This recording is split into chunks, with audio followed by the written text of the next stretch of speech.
আমার গোবিন্দকে পাওয়া যায় কিভাবে? সবাই শুনুন।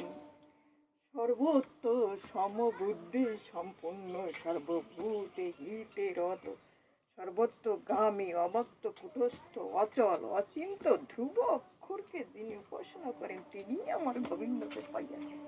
জয় রাধে জয় রাধে, রাধে রাধে বল, বলি রাধে রাধে বল, রাধে রাধে বল, বলি জয় দাও আমার গোবিন্দের, জয় দাও গোবিন্দের, জয় দাও। বলি জয় দিলে জয় হবে, জয় দাও